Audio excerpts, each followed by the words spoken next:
Hai guys, jadi aku mau lanjutin mengenai kepoin jurusan dan kali ini aku ditemenin sama teman aku. Mungkin boleh perkenalin diri dulu.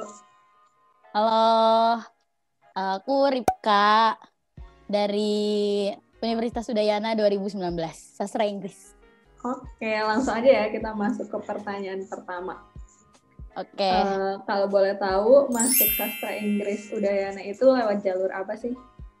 waktu itu gue masuk Sastra Inggris itu lewat jalur SBMPTN di 2019. Nah, SBMPTN kan kayak susah banget itu kan, kayak seluruh Indonesia anak-anaknya ngikutin. Kira-kira lu ada tips nggak sih belajar buat SBMPTN dari versi lu gimana?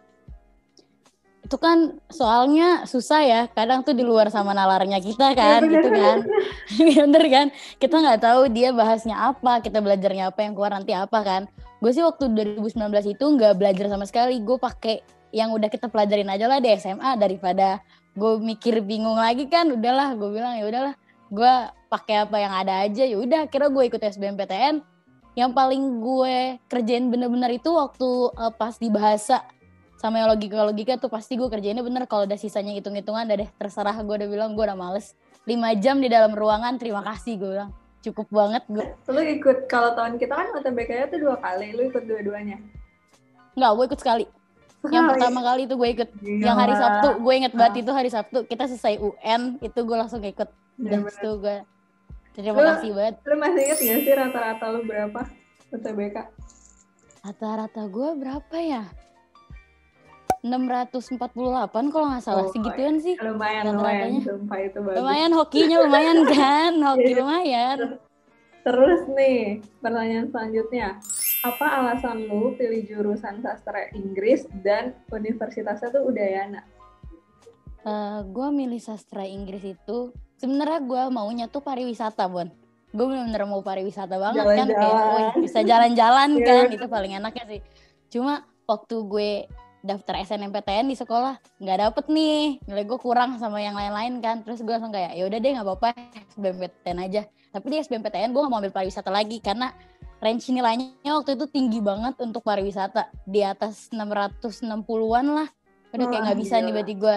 Iya Terus bener. gue cari yang lain. Ada ya sastra Inggris tuh, sastra Inggris di Udayana tuh.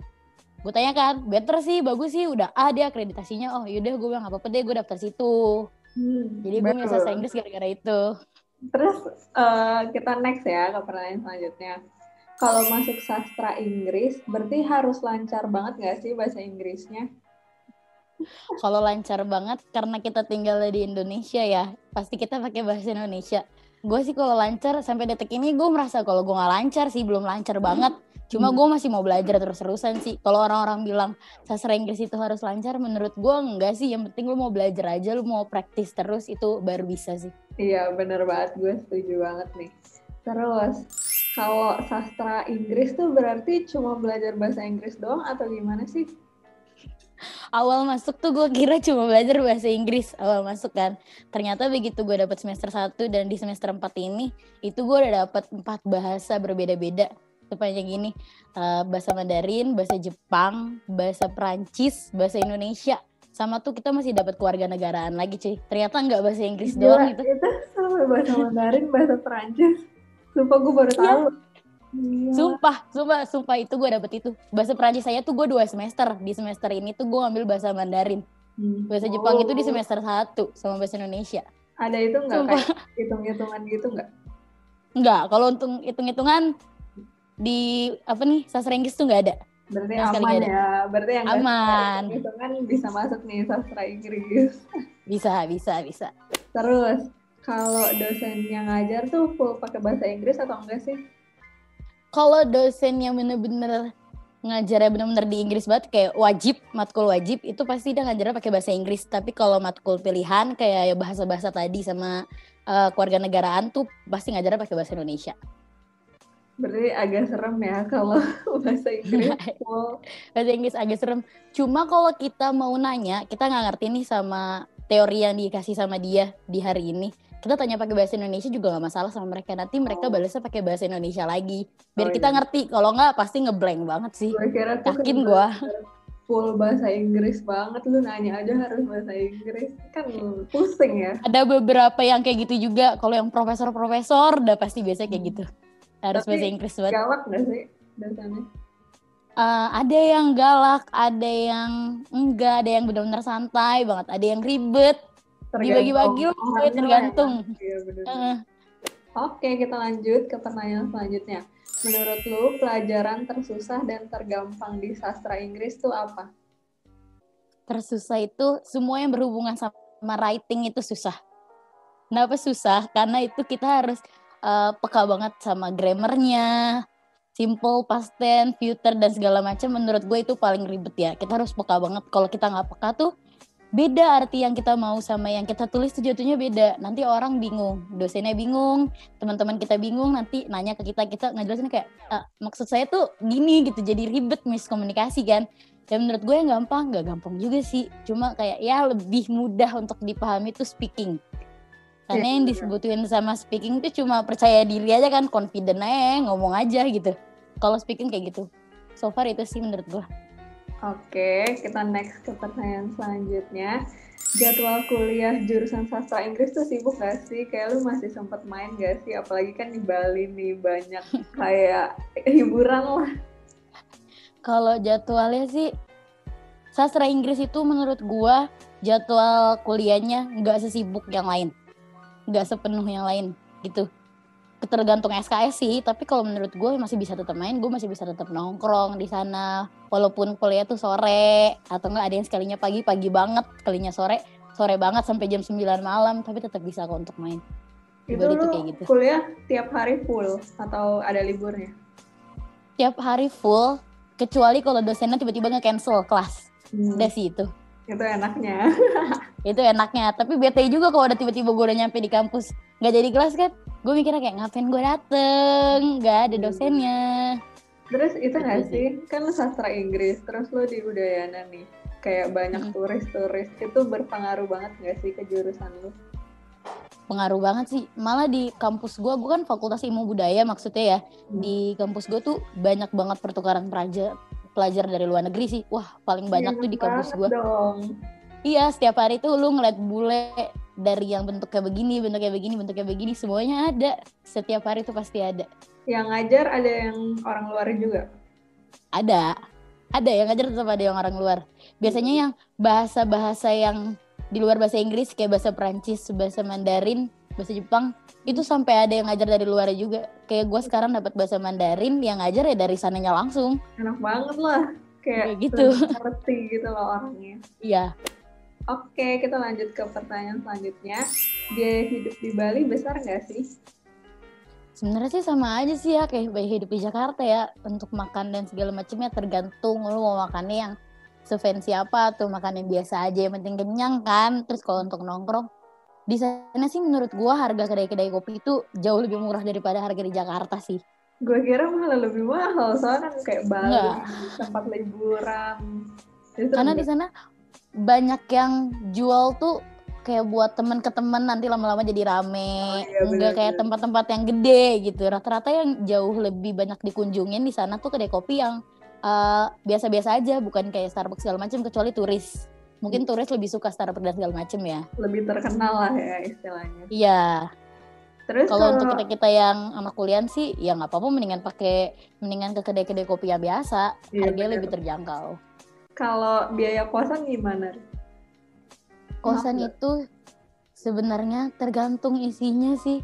Kalau yang full ya bisa sampai yang full bisa sampai 2 juta lebih ke atas, apalagi yang di tempat-tempatnya tuh tertentu yang daerah-daerah pokok-pokoknya kota gitu, udah itu pasti mahal. Kalau yang kosongan gitu biasanya berapa, atau enggak ada kalau lu bisa pinter-pinter nyari atau pinter-pinter nanya ke teman-teman lu, itu lu bisa dapet yang full tapi harganya cuma 1,5. Yang kayak gue sekarang tuh kayak gitu, gara-gara cuma kayak nanya-nanya aja, terus nanti gue bisa dapet yang kayak gitu. Tergantung aja sih. Oke, next ke pertanyaan selanjutnya. Kan di Bali nih, kira-kira transportasinya tuh gimana sih buat dari kos ke kampus atau mungkin ke tempat lainnya? Karena kalau misalnya nih kalau nggak punya mobil ataupun motor di sana, kan di sana banyak rental ya. Kecuali kalau emang orang yang nggak mau rental gitu ya.